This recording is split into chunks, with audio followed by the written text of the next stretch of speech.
Bonjour, c'est Fanny. Alors aujourd'hui, je vais te parler de la confiance en soi. Alors pour moi, il y a 3 niveaux ou 3 dimensions pour la confiance en soi. À la base, il y a vraiment ce qui va concerner la survie.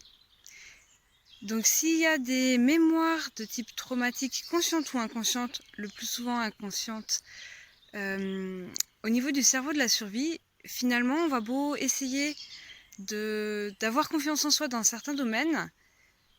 Si ça réactive des mémoires où le cerveau se dit « Ouh là là, c'est trop dangereux », ça va pas être possible. Il va d'abord falloir libérer ces mémoires.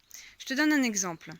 Si tu veux par exemple prendre la parole en public et qu'une partie de ton cerveau considère qu'il y a un risque pour ta survie, tu vas être par exemple bloqué, sidéré, inhibé, tu vas avoir peut-être très peur, parce que pour ton cerveau, c'est trop dangereux d'y aller. Donc il va d'abord falloir faire comprendre au cerveau que non, il n'y a pas de danger à parler en public. Et ça, c'est ce qu'on fait en libération émotionnelle. Donc pour pouvoir gagner ou regagner confiance en soi dans un domaine ou dans une situation particulière, il va falloir avoir des fondations saines, des bases saines. Si vraiment il y a un blocage, des peurs fortes qui nous empêchent de réagir comme on voudrait réagir ou de faire ce qu'on aurait envie de faire, là donc on va faire un travail de libération émotionnelle pour avoir des fondations solides à partir desquelles on va ensuite pouvoir construire la confiance en soi. Donc une confiance en soi intérieure. Donc là on va faire plutôt un travail au niveau du cerveau émotionnel et du cerveau cognitif. Par exemple par rapport aux situations vécues du passé où on a peut-être eu des échecs et ça nous a fait perdre confiance en nous.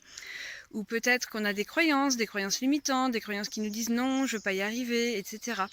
Donc là, il y a tout un travail à ces deux niveaux-là, au niveau émotionnel, sans que ça mette en jeu la survie, et au niveau des croyances. Et ensuite, il y a aussi toute la partie action, mise en pratique, entraînement. Parce qu'on ne va pas gagner en confiance en soi comme ça, du jour au lendemain, ni par une recette magique toute faite. Enfin, gagner en confiance, oui, mais avoir une confiance absolue, non. La confiance en soi, elle se construit aussi en passant à l'action, en se prouvant à soi-même que ça se passe bien, qu'on peut y arriver. On commence par des petits pas, par exemple, et comme un entraînement physique, finalement. Petit pas par petit pas, situation après situation, c'est là qu'on va vraiment construire une confiance en soi solide.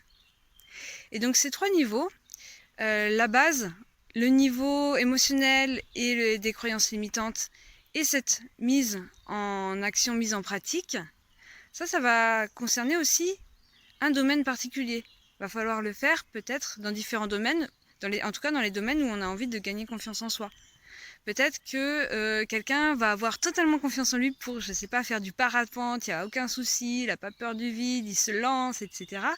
Et au moment de prendre la parole devant 3 collègues, il n'y a plus rien qui sort.